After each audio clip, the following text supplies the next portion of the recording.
hablar de la polémica decisión de Joe Biden, el presidente de los Estados Unidos, que decidió retirar a Cuba de la lista de países patrocinadores que apoyan al terrorismo. Esta lista que la integran Cuba, Corea del Norte, Irán y Siria, son estos países. Y en este caso, cuando estamos ya en los últimos días de mandato de Joe Biden, ha decidido retirar a Cuba de este listado de los países que apoyan al terrorismo. Ha causado mucha polémica y ahora desde el gobierno cubano han decidido excarcelar a 533 presos políticos. Pero para hablar de este tema y analizarlo, ya estamos en comunicación con Carolina Barrero. Ella es activista, historiadora y disidente desde España. Carolina, muchas gracias por estar con nosotros. Gracias a ustedes por transmitir este tema. Carolina, ¿cuál es el significado? ¿Por qué Biden ha decidido retirar a Cuba de este listado?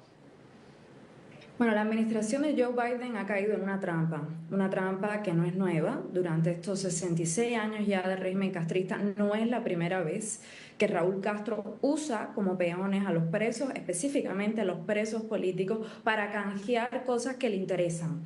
En este caso ha sido no solo remover a Cuba de la lista de patrocinadores de terrorismo, que impide, entre otras cosas, que el turismo europeo y canadiense vaya a Cuba y aumente las arcas del régimen, sino también la suspensión del capítulo 3 de la ley Helms-Burton, que permitirá que los oligarcas del régimen y sus empresas militares continúen explotando las propiedades que confiscaron a inicios de la tiranía en los años 60 sin indemnización, y que también empresas militares como Gaesa puedan entrar dentro del mercado internacional sin que sus partners o las empresas que comercien con ellos tengan restricciones o limitaciones, sean sancionadas económicamente. Lo que le abre al régimen cubano la capacidad de financiarse en un momento en que además están muy débiles, en un momento en el que además todo lo que ha pasado con Venezuela, sabemos la influencia que tiene el régimen de La Habana dentro de todo lo que sucede en Venezuela, las decisiones,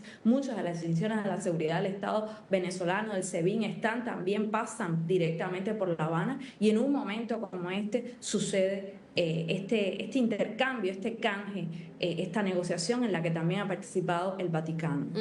¿Qué impacto puede llegar a tener esta decisión de Biden con el resto de los organismos internacionales y con los países de la región? Bueno, eso está por ver. Obviamente es un chantaje porque todos celebramos la liberación de presos, especialmente de presos políticos. En Cuba, además, los presos en general se cuentan por decenas de miles. Es probablemente uno de los países del mundo con más presos per cápita.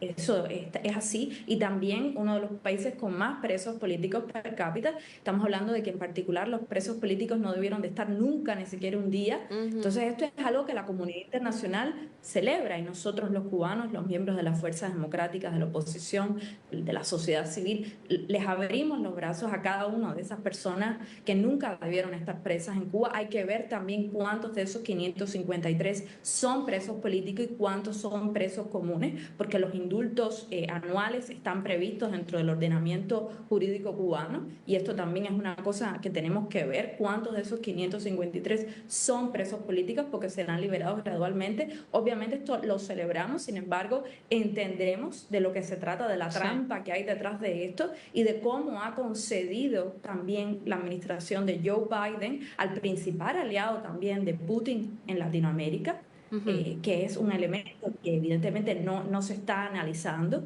y el impacto también que puede tener psicológico de cara a la situación en la región, especialmente a lo que sucede en Venezuela.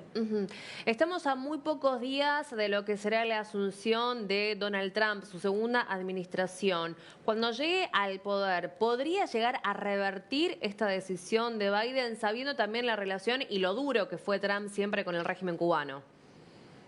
Sí, podría revertirlo, no sé si de manera inmediata o si tendría que esperar unos meses para la nueva revisión. La revisión de los países patrocinadores del terrorismo es una revisión burocrática que sucede anualmente. No sé si se puede adelantar o si quedará de esta manera al menos unos meses, lo que otorgaría oxígeno al régimen. Y en el caso de la ley Helms-Burton, yo creo que tendría que ser aprobada por el cambio por el Congreso, por el Senado, tendría que pasar por un proceso, ¿verdad? Y podría restituirse o podría cambiarse la legislación y crearse otro tipo de sanciones económicas que en todo caso nosotros, las fuerzas democráticas, estamos pidiendo que sean cada vez más individuales, teledirigidas, con nombre y apellido a individuos y empresas del régimen, porque esto les afecta más, tanto en restricciones de viajes, de visados, como en sanciones económicas a esas empresas militares de los oligarcas cubanos. Marco Rubio será el próximo secretario de Estado de Donald Trump. Recordemos que Marco Rubio es exiliado de hijos cubanos. También dijo que y propuso ya una mano muy dura contra el régimen cubano, contra las dictaduras de Nicaragua, otro de los países. ¿Cómo crees que será entonces esta segunda administración, en este caso encabezada por Marco Rubio, con esta mano dura ya hacia el régimen?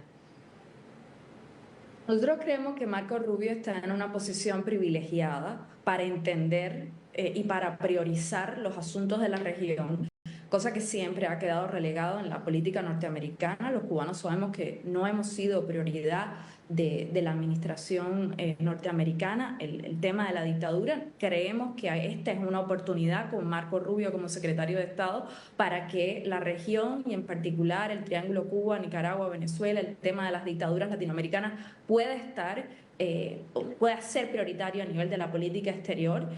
Creemos también que en estos primeros meses sabremos para qué realmente está la administración de Donald Trump, es decir, si es capaz de tomar las decisiones adecuadas, porque el tema de Venezuela es un tema que no puede esperar y los cubanos sabemos que el tema de Cuba está estrechamente ligado al de Venezuela, al punto de que yo te diría que la dictadura de Raúl Castro es la tiranía detrás de la tiranía de Nicolás Maduro.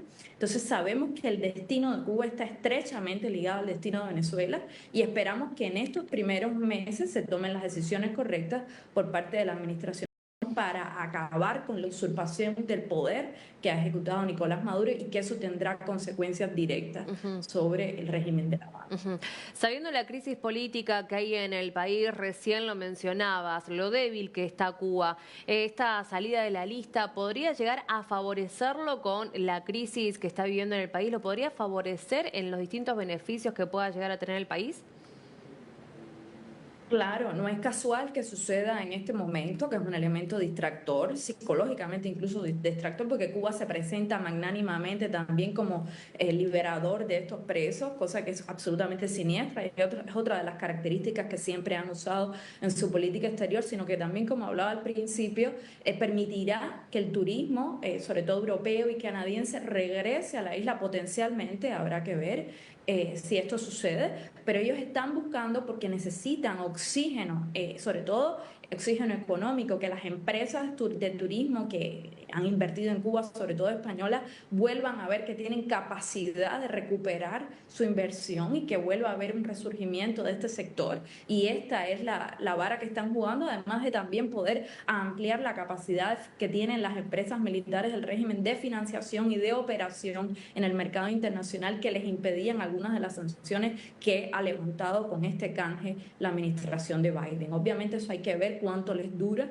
hasta cuánto es, pero también es un síntoma del desespero del régimen, porque lo han buscado aunque les dure poco, ¿no? Eso es un síntoma también de lo débil que están ahora mismo y veremos, ¿no?, qué sucede en las próximas semanas, en los próximos días. Carolina, por último, el año pasado, el 2024, han cerrado con un gran aumento de presos políticos. Hablamos de 1.160 presos políticos, hablamos de la situación de crisis que está viviendo hoy Cuba. ¿Qué nos podés decir? ¿Qué análisis nos podés hacer de cómo es realmente hoy estar en Cuba? ¿Cómo están viviendo todos los ciudadanos cubanos esta situación? Mira, en Cuba hay una crisis humanitaria y hay un Estado que ha probado ser un Estado opresor y fallido. En Cuba, si tú te estás muriendo de un infarto, la ambulancia no llega, pero si tú gritas legítimamente abajo la dictadura, tienes 6 patrullas afuera de tu casa. Es decir, el Estado no puede proveer de servicios básicos al ciudadano, pero sí tiene todos los servicios a cargo de la represión y del Ministerio del Interior. Esa es la Cuba de hoy, la Cuba en la que no hay comida para comprar pan, pero que Díaz-Canel viaja en aviones privados por todo el mundo con toda la seguridad desplegada, y los hijos de Raúl Castro dan fiestas. Los nietos y los hijos de Raúl Castro dan fiestas en los bares de La Habana con el champán corriendo en fin de año, mientras Cuba entera está apagada por apagones y los niños y los ancianos no tienen qué comer. Y si salen a la calle a protestar, ¿por qué? Porque se están muriendo de hambre, van presos. Esa es la Cuba de hoy. O sea, es una Cuba que ha llegado al límite, es una Cuba que además entiende que vive bajo una tiranía opresora. Ya no hay vuelta atrás después del 11 de julio. Ellos cada vez son más pocos, están más solos, están más desesperados, están más aislados y están más debilitados. Carolina, muchas gracias por tu tiempo. Vamos a seguir analizando y estudiando muy de cerca este tema. Muchas gracias. A ustedes, muchas gracias por reportar la noticia.